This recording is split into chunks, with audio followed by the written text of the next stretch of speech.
Mais um vídeo chegando aqui nas mídias sociais da TNT Esportes. Vamos repercutir, vamos falar da paulada que o Palmeiras levou da LDU na altitude de Quito. LDU 3, Palmeiras 0. Já faz tudo aquilo que você está acostumado a fazer aqui nas mídias sociais da TNT. Curtir, compartilhar, se inscrever, deixar o like, deixar o gostei. Esse engajamento que é muito importante para o vídeo, porque é o tema dessa gravação aqui.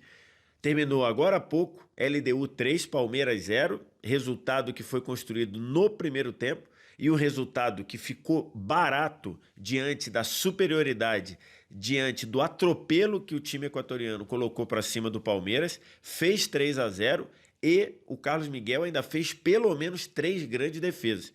Pelo volume de jogo da LDU na etapa inicial e pela fragilidade, pela impotência do Palmeiras no primeiro tempo, o confronto poderia ter acabado na primeira etapa no estádio Casablanca, em Quito.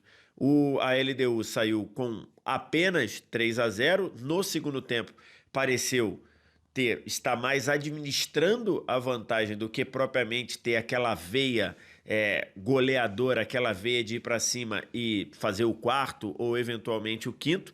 O Palmeiras, ainda perdido, ainda completamente desorganizado, conseguiu minimizar danos.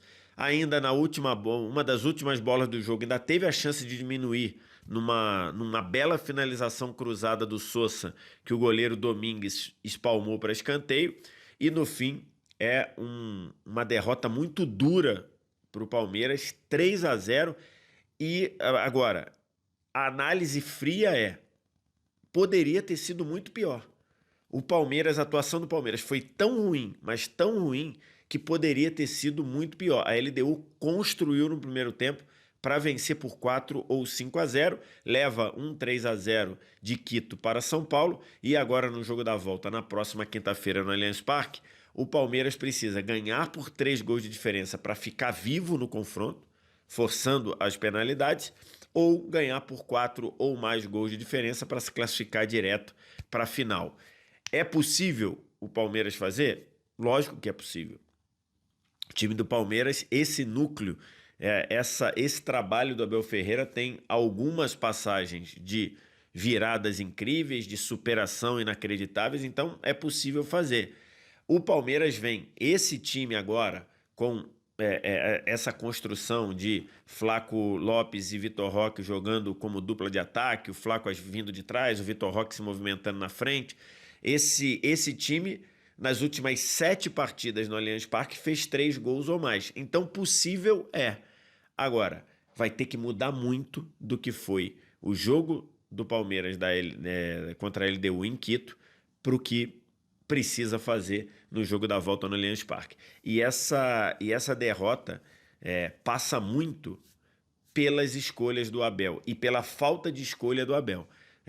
Começar o jogo com Martínez no lugar do Aníbal e principalmente com Veiga aberto pelo lado direito, acho que foram 2 decisões bem difíceis de entender.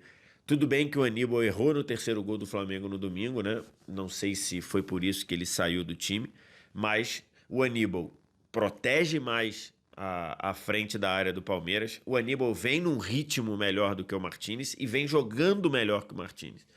Então, essa escolha não consegui entender. Eu até esperei bastante para gravar o vídeo para ouvir a entrevista coletiva do Abel, mas pelo visto ele vai demorar. Então não deu para entender essa troca. A outra, o Rafael Veiga aberto na direita num jogo de intensidade, num jogo de altitude, né? Não dá para botar na conta esse 3-0, não dá para botar na conta da altitude, mas a altitude é lógico que é um fator, e você escolhe o Rafael Veiga, que está bem longe. Tudo bem que ele em alguns jogos aí fez bons jogos nas últimas partidas do Brasileirão, mas você escolheu o Rafael Veiga para essa partida, no contexto de altitude, aberto pelo lado direito, um lado que a LDU é fortíssima, um lado que o Bryan Ramírez praticamente ganhou o jogo, um lado em que o Bryan Ramírez tornou o Kelvin, lateral escolhido para jogar na lateral direita, uma presa fácil. Então, e você, o jogador que está aberto pela direita é o Veiga, de fato foram 2 escolhas muito questionáveis. e duas escolhas que fragilizaram o combate do Palmeiras por dentro. Porque aí ficou o Emiliano Martínez sem ritmo e o Andrés Pereira de segundo volante. O Andrés Pereira de segundo volante para jogar contra o Juventude, para jogar contra, sei lá, alguns times de meio de tabela do brasileiro para baixo, vale.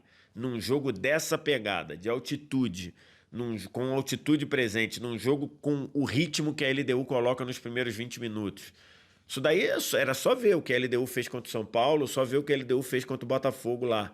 E você colocar o Andrés Pereira de segundo volante, basicamente só ele e o Martínez, você vai convidar a LDU para trabalhar na frente da sua área, você vai tirar completamente a condição de um bloqueio, de preencher o funil e deixar a LDU virando bola de um lado para o outro, como ela fez na primeira meia hora, nos primeiros 35 minutos, e ainda com o Veiga uma entrega bem abaixo do que um jogo desse nível precisa. Num geral, o atropelo da LDU no primeiro tempo é um atropelo também por questões táticas, também por questões técnicas e, sobretudo, por capacidade de ser intenso, capacidade de se mobilizar. Chamou atenção, parecia um jogo treino, a quantidade de vezes que ficava um buraco entre a linha de Vitor Roque, de Rafael Veiga, Flaco e Felipe Anderson para Martínez e Andrés Pereira. Um buraco. E por ali o Djamil deitou e rolou, por ali o Azulgaray deitou e rolou. Então, assim, muito espaço na frente. E aí essa bola toda hora circulando ou da direita para a esquerda ou da esquerda para a direita. E aí a LDU tendo volume, tendo chance. O primeiro gol sai com o Djamil, que foi o melhor em campo, fez uma partida fantástica, aparecendo no miolo da área para bater.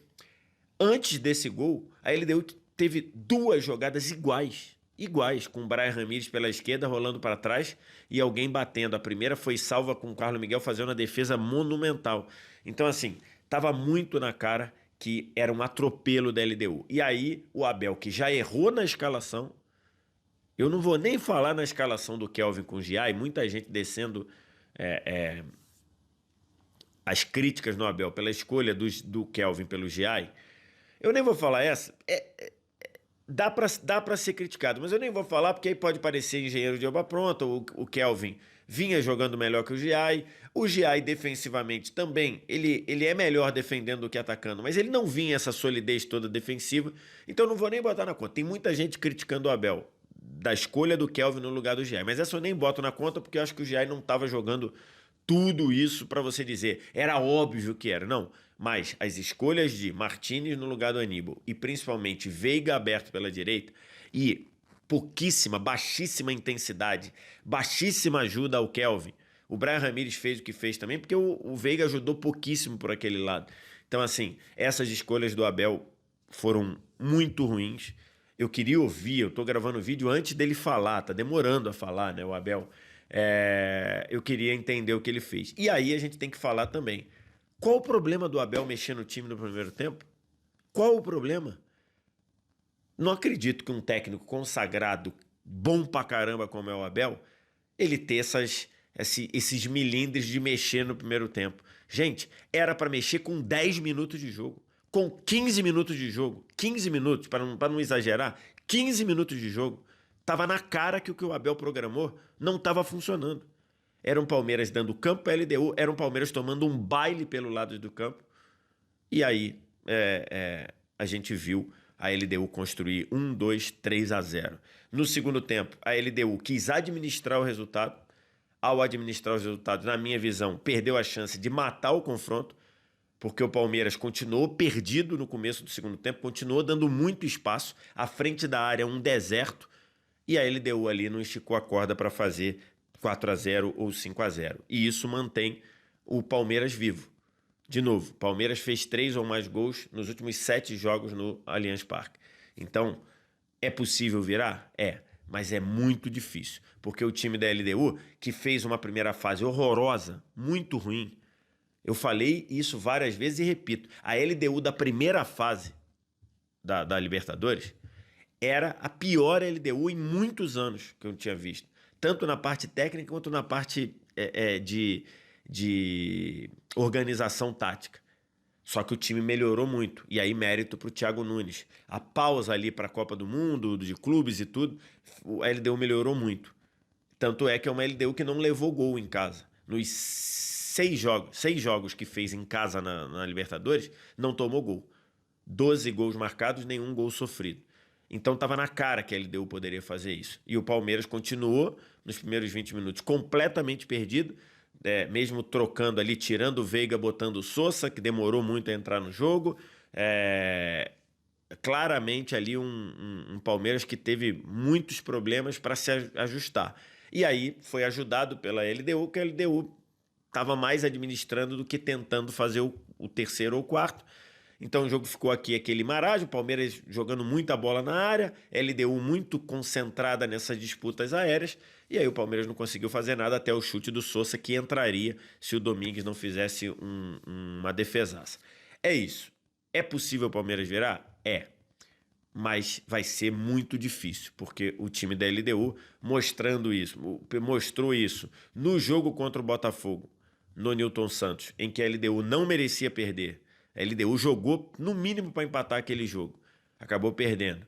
E no jogo contra o São Paulo no Morumbi, quando tomou ali um calor, mas resistiu e encaixou um contra-ataque para fazer 1-0, a LDU, mesmo jogando fora de Quito, é um time muito competitivo. Vamos ver o que o Abel vai fazer, vamos ver como o Palmeiras vai lidar com o jogo contra o Cruzeiro no domingo, porque na quinta-feira a missão é muito dura. Quero ouvir você, diz aqui embaixo nos comentários o que você acha, e aí faz aquele engajamento aqui nas mídias sociais da TNT, curtir, compartilhar, se inscrever, aquilo tudo que você já faz.